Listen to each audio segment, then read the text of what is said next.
Welcome to The Explainer.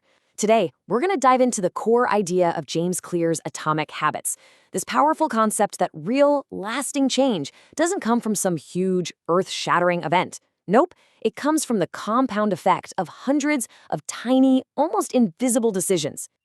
So, to really get this, I want to tell you a story. It's about professional cycling in Great Britain. For almost 100 years, they were a joke. Since 1908, they'd only won a single Olympic gold medal. A British cyclist had never, not once, won the Tour de France. Get this, it was so bad that some of the top bike companies actually refused to sell them bikes because they thought it would hurt their brand if other pros saw the Brits using their gear. I mean, ouch. But then in 2003, something just shifted. In just a handful of years, they went from being the laughingstock of the sport to an absolute powerhouse. So what on earth happened? How did they pull off one of the most incredible turnarounds in sports history? Well, the answer comes down to this one simple philosophy brought in by their new performance director, a guy named Dave Brailsford. He called it the aggregation of marginal gains. It sounds fancy, but the idea is dead simple. Just improve everything you do by 1%. And when I say everything, I mean they took this to a whole new level. Brailsford and his team went way beyond the obvious stuff, like diet or training schedules. They were hunting for these tiny 1% improvements in the most overlooked places. They tried out different massage gels to see which one led to faster muscle recovery. They hired a surgeon to teach the cyclists the proper way to wash their hands to cut down on colds. They even painted the inside of the team truck white so they could spot little bits of dust that might mess with the bike mechanics. The big idea was that all these little things, these tiny gains, would all add up. And boy, did they ever. The results were, honestly, they were shocking. At the 2008 Beijing Olympics, the team won an insane 60% of the gold medals available. 4 years later in London, they did even better. And it wasn't just the Olympics. They went on to win 5 Tour de France titles in 6 years, a total, complete rewrite of a century of failure. This story is the perfect example of compounding in action. But, it also highlights something really frustrating that we've all felt. We put in the work, day after day, and we expect our progress to be a nice, steady, upward line. But that's not how it works, is it? For a long, long time, it can feel like you're going nowhere. This is what the book calls the plateau of latent potential. All your hard work is building up, but it's just under the surface. There's this incredible quote that the San Antonio Spurs have hanging in their locker room, and it just nails this idea.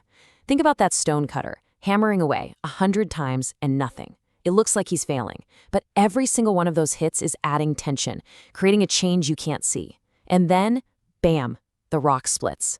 It wasn't the last hit that did it. It was all of them combined. Your work isn't being wasted.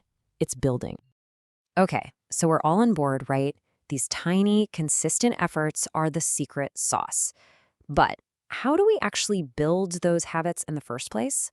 Well, the book lays out a super simple, practical framework to get it done. So here they are, the 4 laws.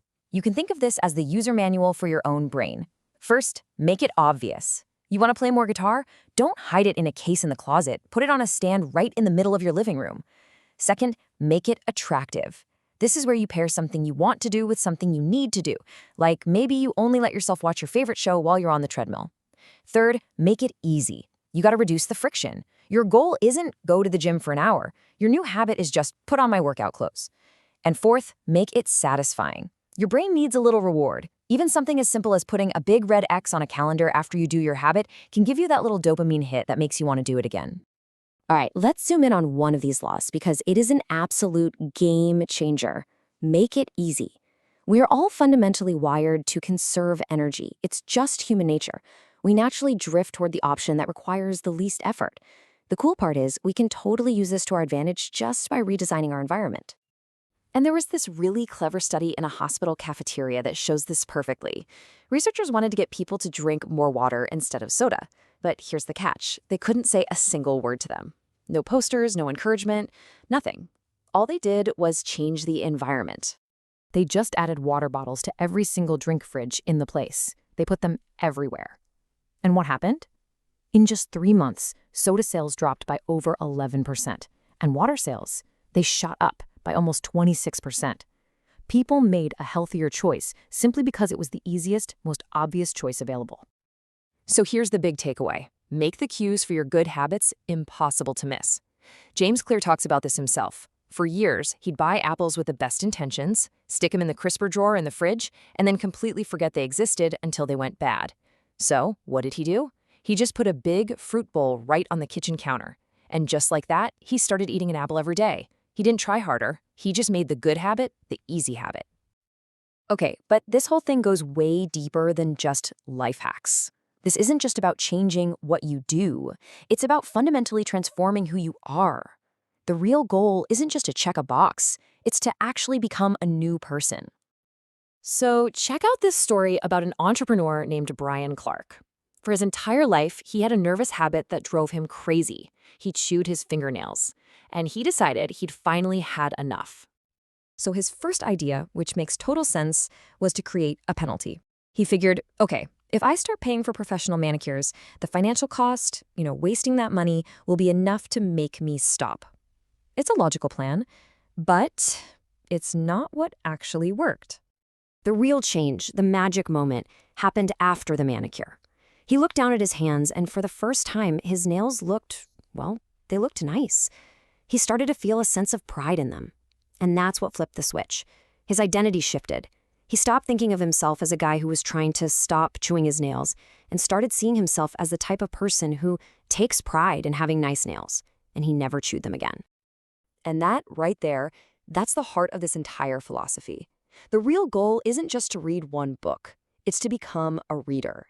The goal isn't to run a single marathon. It's to become a runner. See, when your behaviors and your identity are completely aligned, you're not trying to force anything anymore. You're just acting like the person you already believe you are. So this is the question I really want to leave you with. Every single action you take, no matter how small, is like a vote for the type of person you want to become. Every 1% improvement, every tiny habit you build, it's not just about the result. It's about casting a vote for your future self. So day by day, habit by habit, who are you voting to become?